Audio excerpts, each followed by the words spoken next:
Hello வணக்கம். 2023 வந்துட்டு நம்ம பண்ணுற முதல் பதிவு ஒரு மோட்டிவேஷ்னல் ஸ்பீச்சாக இருக்கட்டுமே அப்படின்னு சொல்லிட்டு இந்த பதிவை வந்து பண்ணுறோம். ஸோ இந்த பதிவு வந்து பார்த்திங்கன்னா எல்லா நம்ம திட்டத்தும் பண்ண எல்லா டாப்பிக்குமே கவர் பண்ணுற மாதிரியான ஒரு பதிவாக இருக்கும். ஸோ வந்து மணி கைடு அதில் வந்து நம்ம நிறைய விஷயம் பேசியிருக்கோம். கிட்டத்தட்ட ஒரு 15 எபிசோட்ஸ் வந்து பண்ணியிருக்கோம். ஸோ அந்த பதிவில் வந்துட்டு நம்ம சொன்ன விஷயங்களை வந்து ஒன்று திரட்டி ஒரு பதிவாக வந்துட்டு இந்த பதிவு கொடுக்கலாம் அப்படின்ட்டு இருக்கோம். ஸோ அது வந்து அன்பர்கள் வந்து சப்ஸ்கிரைப் பண்ண அனைவருக்கும் வந்து ரொம்ப ரொம்ப நன்றி. லாஸ்ட் இயர் வந்துட்டு நிறைய வந்துட்டு வியூஸ் வந்து வந்திருக்கு. ஸோ அதுக்கு எல்லாத்துக்குமே நன்றி. இந்த வருஷம் இந்த பதிவு வந்துட்டு ஒரு முதல் பதிவாக இருக்கட்டும் அப்படின்னு வந்து இது வச்சுருக்கோம். இப்போ முதல் பதிவாக இருக்கணும்னா அது எந்த அளவுக்கு வந்துட்டு ஒரு பயனுள்ள தகவல்களை வந்து கொடுக்கணும் அப்படின்றதுல ரொம்பவே வந்துட்டு கவனம் செலுத்தி இந்த பதிவை வந்துட்டு பண்ண இருக்கிறோம். ஸோ வந்து இந்த பதிவை வந்து பார்த்துட்டு உங்களுக்கு பிடிச்சிருந்துச்சுன்னா லைக் பண்ணுங்கள், ஷேர் பண்ணுங்கள், கமெண்ட் பண்ணுங்கள். மீண்டும் வந்து ஒரு நல்ல தலைப்பில் வந்துட்டு எல்லா பதிவுகளுமே நல்ல தலைப்பாக கொடுக்கணும் அப்படின்னு நினச்சி தான் பண்ணுறோம். இதுவும் வந்து அந்த மாதிரி ரீச் ஆகும் அப்படின்னு நம்புகிறோம். ஸோ வந்து பார்த்திங்கன்னா என்ன பேச போகிறோம் இன்றைக்கி அப்படின்னு கேட்டிங்கன்னா, நம்மளோட வாழ்க்கையில் வந்து நமக்கு வந்து ஒரு லட்சியம் இல்லை ஒரு கோல், ஒரு எய்மு, அந்த மாதிரி வந்து ஒரு விஷயம் வந்து இருக்கும். ஸோ அந்த விஷயத்தை வந்து அடையிறதுக்கு வந்து என்னென்ன விஷயங்கள்லாம் நம்ம பண்ணணும், அது ஒரே நாளில் நடந்துருமா? இப்போது உதாரணத்துக்கு வந்து நம்ம ஒரு கார் வாங்கணும்னு நினைக்கிறோம், இல்லை ஒரு பைக் வாங்கணும்னு நினைக்கிறோம். அப்போ வந்து அது உடனே நடக்குமா அப்படின்னு கேட்டோன்னா, நம்ம வாங்குகிற சேலரியிலேருந்து ரெகுலர் இன்டர்வலாக ஒரு சின்ன சின்ன அமௌண்ட்டை வந்து நம்ம வந்து எடுத்து வச்சு அதிலேருந்து ஒரு பெரிய அமௌண்ட்டாக அது வந்ததுக்கப்புறமா அந்த அமௌண்ட்டில் ஒரு கோல்டோ இல்லை ஜுவல்லோ வாங்கி அந்த ஜுவல்ஸை சேர்த்து வச்சு அந்த ஜுவல் வந்துட்டு இரட்டிப்பாகும் பொழுது அந்த ஜுவல்லோட சேல் பண்ணி அதிலேருந்து வர்ற அமௌண்ட் எடுத்து, இல்லை வந்து அந்த ஜுவல்லில் வந்துட்டு ஒரு ஜுவல் லோன் வாங்கி அதுலேருந்து வர்ற அமௌண்ட்டை கம்மியான இன்ட்ரெஸ்ட்டில் அதுலேருந்து வர்ற அமௌண்ட்டில் ஒரு விஷயத்த வாங்கி நமக்கு தேவையான விஷயங்களை வாங்கி அதுக்கப்புறமா வந்துட்டு அதை கொஞ்சம் கொஞ்சமாக வந்துட்டு இந்த அசட்டில் இருந்து நம்ம வந்து என்ன பண்ணலாம், நம்மளோட அசட்டை மறுபடியும் மீட் எடுத்துக்கலாம் கம்மியான வட்டியில், குறைஞ்ச வட்டியில். ஸோ இந்த மாதிரி நம்ம வந்து ஒரு வண்டி வாங்குகிறோம், ஒரு கார் வாங்குகிறோம், அதெல்லாம் அசட்டா? இல்லை ஒரு வீடு கட்டுறோம், நம்மக்கிட்ட ஒரு கிரெடிட் கார்டு இருக்குது, ஸோ அதெல்லாம் அசட்டா அப்படின்னு கேட்டோன்னா இல்லை. இப்போ அசட்னா எது? நம்மக்கிட்ட வந்து சேவிங்ஸில் இருக்கிற அமௌண்ட்டு ப்ளஸ் வந்துட்டு லிக்யூடாக இருக்கிறது. அது சேவிங்ஸில் இருக்க அமௌண்ட்டு எதெல்லாம் நமக்கு செலவு வைக்கலையோ, எதெல்லாம் நமக்கு செலவு தரலையோ, எதெல்லாம் நமக்கு இன்கம் கொடுக்குதோ அது வந்துட்டு அசட். ஃபார் எக்ஸாம்பிள், இப்போ ஒரு லேண்ட் வாங்கியிருக்கோம், அந்த லேண்டை வந்துட்டு நம்ம வந்து அப்படியே வச்சுருக்கோம், ஒரு 10 வருஷம் ஆகுது, அந்த லேண்டோட வேல்யூ ஆட்டோமேட்டிக்காக கூடும், அது வந்து அசட். நம்ம ஒரு வீடு கட்டியிருக்கோம், 2 பேர் தான் தங்கியிருக்கோம், அதுக்கு ஒரு 50 லட்ச ரூபா இன்வெஸ்ட் பண்ணிட்டோம். ஸோ அது அசட்டா அப்படின்னு கேட்டோன்னா இல்லை. அதே ஒரு வீடு வாங்கியிருக்கோம், அந்த வீட்டில் வந்துட்டு ஒரு 4 போர்ஷன் இருக்குது, அந்த 4 போர்ஷனையும் வாடகைக்கு விட்டுறோம், அந்த 4 போர்ஷனில் வந்துட்டு நமக்கு ஒரு 20,000 ரூபா கிடைக்குது. அந்த வீடை வந்து நம்ம ஒரு 50 லட்சத்துக்கு வாங்கியிருக்கோம் அப்படின்னா அப்போ அந்த 20,000 அப்படின்றது வந்துட்டு நமக்கு அசட். அதிலேருந்து வரக்கூடிய இன்கம், ரெவன்யூ ஜென்ரேட் பண்ணியிருக்கோம். ஸோ வந்து அந்த இன்கம் வச்சு நம்ம ஒரு 5,000 ரெண்ட்டுக்கு ஒரு வீட்டில் வாடகைக்கு இருந்தோம்னா நமக்கு 15,000 வந்து ப்ராஃபிட் அதிலேருந்து. ஸோ இதுதான் வந்துட்டு அசட்டுக்கும் லயபிலிட்டிக்கும் இருக்கிற டிஃப்ரென்ஸு. சரி, ஓகே, இது நம்ம வீடியோ பதிவுகளை தொடர்ந்து பார்க்கக்கூடிய நம்ம அன்பர்களுக்கு இது பற்றி தெரியும். ஸோ வந்து டு டூ லிஸ்ட்டு ப்ளஸ் வந்து monthly goal, wealth chart, health chart, regular measurement.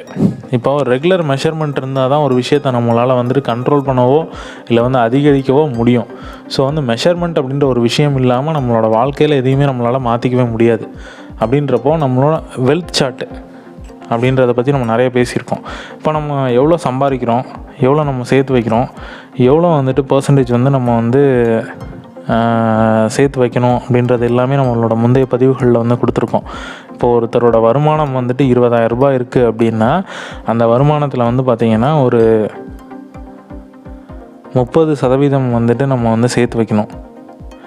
மீதி 20% வந்து செலவு பண்ணுறதுக்கு, 50% வந்து பார்த்திங்கன்னா உங்களுக்கு வந்துட்டு உங்களோட தேவைகளுக்கு வந்துட்டு லிக்விட் கேஷாக வந்து நீங்கள் கையில் வச்சுக்கணும். ஸோ வந்து அந்த 100% வந்துட்டு 3ஆக பிரிக்கிறோம். 30% வந்து இன்வெஸ்ட் பண்ணிடணும். அது என்ன பண்ணுறோம், அதில் என்னென்ன பண்ணணும், அந்த 30% வந்து ஆஃப் அமௌண்ட்டை வந்து எப்படி இன்வெஸ்ட் பண்ணுறது அதெல்லாம் நம்ம வந்து பார்த்துருக்கோம். இந்த 20% வந்து உங்களுக்கு வந்து பார்த்திங்கன்னா உங்களோட மாதாந்திர ஒரு என்டர்டெயின்மெண்ட், அதுக்காக நீங்கள் பண்ணுற செலவு.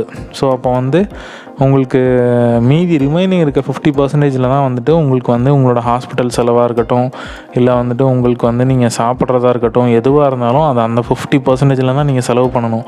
ஸோ 20,000ல் வந்துட்டு 10,000 வந்துட்டு உங்களோட மந்த்லி தேவைகளுக்கும், மீதி இருக்கிற 30%, அதாவது அந்த 50%ல் 30% வந்துட்டு உங்களோட இன்கம்மை வந்துட்டு சேவ் பண்ணுறதுக்கும் இன்வெஸ்ட் பண்ணுறதுக்கும். அப்படின்னா வந்து அந்த 10,000த்தில் வந்து பார்த்திங்கன்னா ஒரு 30%, 25%க்கும் அதிகமாக. அப்போ 25%க்கு அதிகமாக அப்படின்னா வந்து அந்த 50%ஐ நம்ம 25%ஆக பிரிக்கும் பொழுது அது 5,000, 6,000 வரைக்கும் நம்ம வந்து இன்வெஸ்ட் பண்ணிக்கலாம். மீதி இருக்க 4,000 தான் உங்களோட செலவுக்கு. ஸோ அந்த 4,000 தான் நீங்கள் செலவு பண்ண போகிறீங்க. அந்த 30யுமே நம்ம 40ஆக மாற்றணும் அப்படின்றது தான் நம்மளோட நோக்கமாக இருக்கணும். ஸோ அப்போ வந்து எப்படி வந்து அந்த 40%ஆக இன்க்ரீஸ் பண்ணுறது, அப்போ வந்து என்ன பண்ணணும் அப்படின்றப்போ நம்ம வந்து வெல்த் சார்ட் ஒன்று போடணும். நம்மளோட கிரெடிட் கார்டு பில் எவ்வளோ இருக்குது, நம்ம எவ்வளோ வந்து செலவு பண்ணுறோம், நம்மள்ட்ட எவ்வளோ இன்னும் கடன் இருக்குது, எவ்வளோ லோன் இருக்குது, இது எல்லாமே இதில் வந்துடும், வெல்த் சார்ட்குள்ளே வந்துடும். அப்போ மந்த்லி நீங்கள் ஆக்சுவல் இன்கம் எவ்வளோ அப்படின்றத நம்ம பார்த்தா தான் நம்மளால் வந்துட்டு சேர்த்து வைக்கவே முடியும்.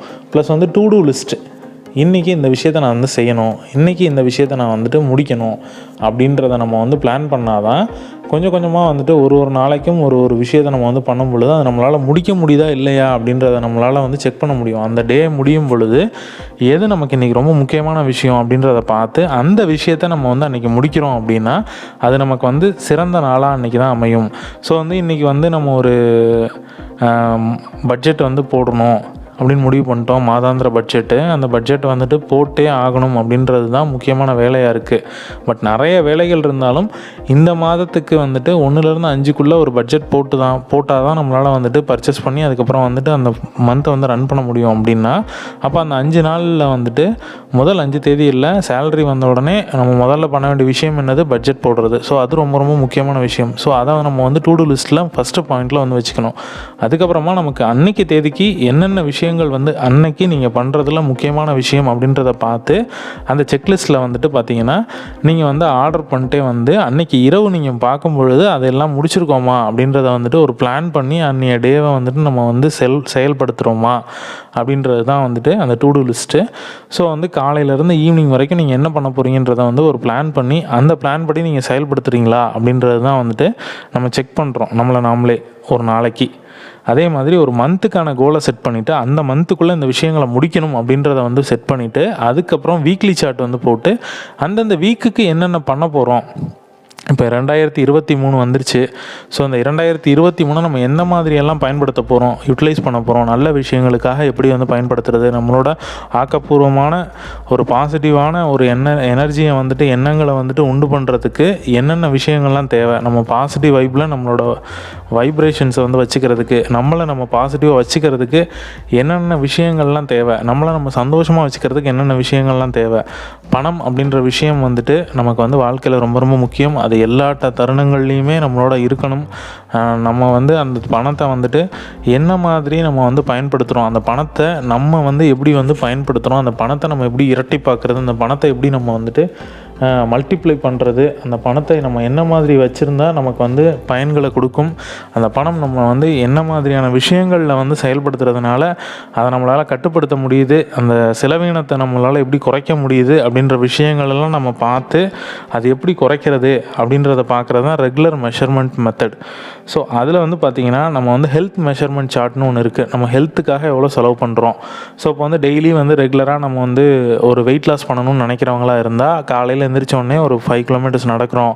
அப்போ வந்து ரெகுலராக நம்ம வந்துட்டு அந்த வெயிட்டை வந்து டெய்லி பார்த்து வீட்டில் இருக்க வெயிட் மிஷினில் டெய்லி நம்ம பார்க்கும் பொழுது தான் நமக்கு வந்து அதோடய வெயிட் வந்து குறையிறது நமக்கு வந்து தெரியும். ஸோ வந்து நம்ம டெய்லி இதை வந்து நம்ம மானிட்டர் பண்ணாமலே இருக்கோம் அப்படின்னா வந்துட்டு இதை நம்ம டெய்லி பண்ணிட்டோமா, ஒரு 20 days 21 daysக்கு வந்துட்டு நம்ம வந்து ரெகுலராக வந்துட்டு ஒரு கேனட் சார்ட் மாதிரி போட்டு செக் பண்ணுறோம். அப்போ வந்து ஜான்வரிக்கு 30 daysக்கு வந்துட்டு 20 days போட்டிருக்கோம், 10 days நம்ம வந்து போகல. ஸோ வந்து அந்த 20 daysக்கு வாக்கி நம்ம போயிருக்கோமா அப்படின்றத வந்துட்டு செக் பண்ணிட்டே வரணும் நம்ம செக்லிஸ்ட்டில். ஸோ அன்றைக்கி போகல அப்படின்னா நம்ம இப்போ 20 days பிளான் பண்ணோம், அதில் 10 days போயிருக்கோம், 10 days போகல அப்படின்றத நம்ம ரெகுலர் மானிட்டர் பண்ணி அதில் வந்து நம்ம ஒன்று நல்ல விஷயங்களை வந்துட்டு கற்றுக்கிட்டதாக இருக்கலாம், இல்லை நல்ல விஷயங்களை கெட்ட விஷயங்களை வந்துட்டு கற்றுக்காம தான் இருக்கலாம். நீங்கள் ஏதோ ஒரு விஷயத்தை வந்து ஒன்று கற்றுக்கணும் இல்லை விடணும்னு நினைக்கிறீங்க அப்படின்னா இந்த சார்ட்டை நீங்கள் ஃபாலோ பண்ணிங்கன்னா ரெகுலராக வந்துட்டு நீங்கள் வந்து இது பண்ணலாம். அதாவது இப்போ வந்து வெயிட் லாஸ் பண்ணணும்னு நினைக்கிறீங்கன்னா டெய்லி வந்து வெயிட் வந்து பார்க்கும் பொழுது அது குறைஞ்சிக்கிட்டே வருதா இல்லையா, அப்போ இன்னும் எவ்வளோ எஃபோர்ட் போடுறதுன்றத அந்த ரிசல்ட்டை வச்சு நம்மளால் பார்க்க முடியும், கணிக்க முடியும் அப்படின்றது தான் அந்த ரெகுலர் மெஷர்மெண்ட் மெத்தட்.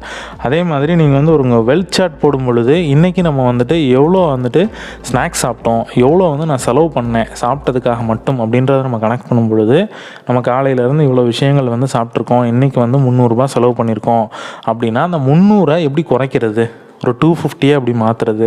ஸோ ஒரு நாளைக்கு 50 rupees நம்ம மிச்சம் பண்ணணும் அப்படின்னா 10 daysக்கு வந்து 500 rupees. அப்போ வந்து 30 daysக்கு வந்துட்டு 1500 rupees. ஸோ 1500 rupees நம்ம வந்து மிச்சம் பண்ணுறோம் அப்படின்னா ஒரு மாதத்துக்கு 1500 அப்படின்னா 10 மாதத்துக்கு 15,000 ரூபா. ஸோ வந்து 3000 ரூபா வந்துட்டு பார்த்திங்கன்னா 18,000 வந்து ஒரு வருஷத்துக்கு நம்மளால் மிச்சம் பண்ண முடியும். ஸோ ஒரு வருஷத்துக்கு 18,000 மிச்சம் பண்ண முடியுது அப்படின்னா இதை வந்து நம்ம ஒரு எஸ்ஐபியில் வந்து போடுறோம் அப்படின்னா ஒரு நாளைக்கு வந்து 500, அதாவது ஒரு மாதத்துக்கு 500 போடுறோம் அப்படின்னா அப்போ வந்து ஒரு வருஷத்துக்கு வந்து 6000 ரூபா. அப்போ வந்து 3 வருஷத்துக்கு நம்ம வந்து இன்வெஸ்ட் பண்ணலாம். ஸோ 3 வருஷத்துக்கு இன்வெஸ்ட் பண்ணும்பொழுது நமக்கு வந்து எவ்வளோ கிடைக்கும் அப்படின்னு கேட்டிங்கன்னா அந்த டபுள் த அமௌண்ட் வந்து கிடைக்கும். ஸோ வந்து 36,000 வந்து கிடைக்கிறதுக்கு வாய்ப்பு அதிகம். 36,000 வந்து ஒரு நல்ல பிளானில் போட்டோம் அப்படின்னா 36,000க்கு மேலே தான் வந்துட்டு கிடைக்கும். ஸோ 36,000 வந்து கிடைக்கிறதுன்றது அதிகம், நமக்கு வந்து கிடைக்கும், கண்டிப்பாக கிடைக்கும். ஸோ அப்படின்றப்போ இந்த 18,000 வந்து எப்படி இரட்டை பார்க்குறது, அப்போது ஒரு 50 ரூபா மிச்சம் பண்ணோம் அப்படின்னா ஒரு நாளைக்கு 50 ரூபா எடுத்து வச்சோம் அப்படின்னா நம்மளால் வந்துட்டு ஒரு மாதத்துக்கு எவ்வளோ எடுத்து வைக்க முடியுது, 1500 ரூபா.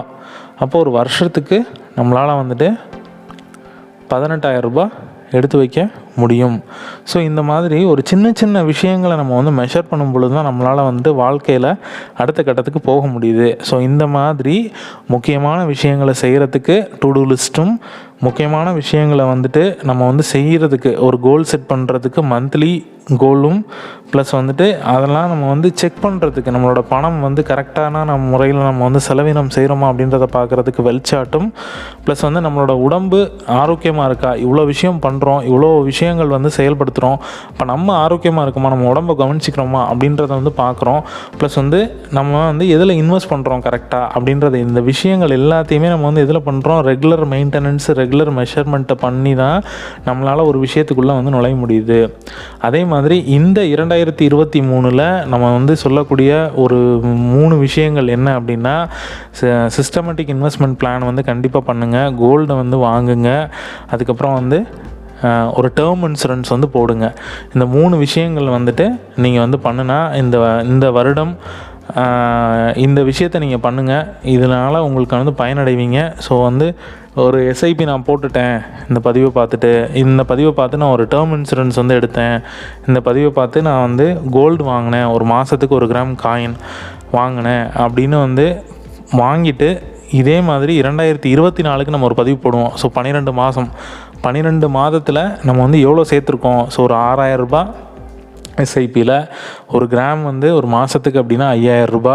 அப்போ வந்து பார்த்திங்கன்னா 12 மாதத்துக்கு 12 கிராம் முடிஞ்சிச்சா, இல்லை அவ்வளோ என்கிட்ட வந்து பணம் இல்லை அப்படின்னா மினிமம் வந்து 2,000 ரூபா. நிறைய வந்துட்டு கடைகளில் வந்து கோல்டு சீட்டு வந்து பிடிக்கிறாங்க. ஸோ 1000 ரூபாயிலேருந்து 2,000 ரூபா 5,000 ரூபா வரைக்கும் முடியுது. ஸோ அப்போ 2,000 ரூபாய்க்கு வந்துட்டு நம்ம வந்து சீட்டு வந்து போட்டோம் அப்படின்னா ஒரு 2 மாதத்தில் இல்லை 3 மாதத்தில் வந்து நம்மளால் 1 கிராம் வாங்க முடியும்.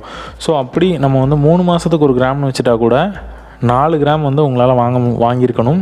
அதே மாதிரி ஒரு எஸ்ஐபி போட்டிருந்தீங்கன்னா 6000 ரூபாய்க்கு வந்து எஸ்ஐபி பண்ணியிருக்கணும். ஒரு டேர்ம் இன்சூரன்ஸ் வந்து ஒரு வருஷத்துக்கு வந்து 12,000 ரூபாய், நம்ம வந்து 12,000 16,000 ரூபாய் வரைக்கும் இருக்குது. ஸோ அந்த நம்ம 16,000 எடுத்தோம்னா நமக்கு வந்துட்டு ஒரு 50 lakhsக்கு வந்துட்டு நம்மளால் வந்து ஒரு டேர்ம் இன்சூரன்ஸ் வந்து எடுக்க முடியும். ஸோ நம்ம நாளைக்கு வந்து நம்ம ஃப்யூச்சரில் நமக்கு ஏதாவது ஒரு பிரச்சனை வருது அப்படின்னா நம்ம இல்லாமல் நம்ம ஃபேமிலியை நம்மளால் பார்த்துக்க முடியும் அப்படின்ற ஒரு சேஃப்டி, ஒரு செக்யூருக்காக தான் இந்த டேர்ம் இன்சூரன்ஸ் எடுக்கிறோம். ஸோ இந்த இன்சூரன்ஸ்க்காக வந்துட்டு நான் வந்து மாதாந்திரம் ஒரு 1350 ரூபா எடுத்து வச்சேன். ஸோ 1350 ரூபா வந்து பார்த்திங்கன்னா ஒரு டேர்ம் இன்சூரன்ஸு, ஒரு எஸ்ஐபி வந்து 1850, ஒரு கோல்டு காயின் வாங்குறதுக்கு ஒரு 2000 ரூபா. ஸோ வந்து 1850 ஒரு 2000 வந்து பார்த்திங்கன்னா 3850, 4850 ரூபா. ஒரு மாதம் 5000 ரூபா நம்ம வந்து எடுத்து வச்சோம் அப்படின்னா ஒரு நாளைக்கு 100 ரூபா, இல்லை ஒரு நாளைக்கு வந்துட்டு 200 ரூபா எடுத்து வச்சோம் அப்படின்னா 30 நாளைக்கு வந்து 6000 ரூபா, 6000 ரூபா. ஸோ ஒரு நாளைக்கு 200 ரூபா நம்ம வந்து எடுத்து வச்சா நம்மளோட வாழ்க்கை வந்து சிறப்பானதாக அமையும். ஸோ இதை நீங்கள் பண்ணிவிட்டு 2024 இதே மாதிரி ஒரு பதிவு போடுவோம். ஸோ அந்த பதிவில் வந்துட்டு அதை வந்துட்டு நீங்கள் கமெண்ட் பாக்ஸில் வந்து கமெண்ட் பண்ணுங்கள், நான் அந்த மாதிரி பண்ணேன், ஸோ வந்து இது எனக்கு நடந்துச்சு அப்படின்றத வந்து போடுங்க. கண்டிப்பாக முடியும், எல்லாராலையும் முடியும், சாத்தியம்தான். கொஞ்சம் கொஞ்சமான விஷயங்கள் தான், அதாவது சிறு துளி தான் பெருவெள்ளம். சின்ன சின்ன விஷயங்களை நம்ம செய்யும் பொழுது தான் அது ஒன்று திரண்டி நமக்கு வந்து ஒரு பெரிய விஷயமாக நமக்கு நாளைக்கு கிடைக்கும். இன்றைக்கே நீங்கள் வந்துட்டு உங்களுக்கு தெரியாமல் நீங்கள் வந்து ஒரு இடத்துல வந்துட்டு ஒரு 500 ரூபாயை வந்துட்டு வைக்க ஆரம்பிங்க. ஒரு மாதமும் மறந்துடுங்க, அந்த பணம் நம்மக்கிட்ட இல்லை, அது நம்மளோடது இல்லை. எவ்வளோ கஷ்டம் வந்தாலும் எவ்வளோ பிரச்சனை வந்தாலும் அந்த பணத்தை வந்துட்டு அதை வந்து ஃப்யூச்சர் இன்வெஸ்ட்மெண்ட்டுக்காக சேர்த்து வைங்க. நாளைக்கு நமக்கு உழைக்க முடியாமல் ஒரு தருணம் வரும் பொழுது நமக்கு ஒரு பாசிவ் இன்கம் வேணும், அதுக்காகவாவது அதை நம்ம வந்து இப்போலேருந்தே இன்றைக்கி ஸ்டார்ட் பண்ணுங்கள். இந்த பொழுது வந்துட்டு எப்போ நீங்கள் இந்த பதிவை பார்க்குறீங்களோ அப்போ ஸ்டார்ட் பண்ணுங்கள். வாழ்க்கை வந்து ஒளிமயமானதாக மாறும். இனிய புத்தாண்டு நல்வாழ்த்துக்கள், ஹாப்பி நியூ இயர். ஸோ இந்த சந்தோஷமான ஒரு தருணத்தில் வந்துட்டு இந்த பதிவு வந்து உங்களுக்காக வந்துட்டு கொடுக்குறதுல மிக மன மகிழ்வோடு இந்த பதிவை நான் வந்து பதிவிட்டுறோம். ஸோ வந்து இதே மாதிரி ஒரு நல்ல பதிவோடு அடுத்தடுத்து உங்களை வந்து சந்திக்கின்றேன். Bye bye, this is Dinesh. Thank you.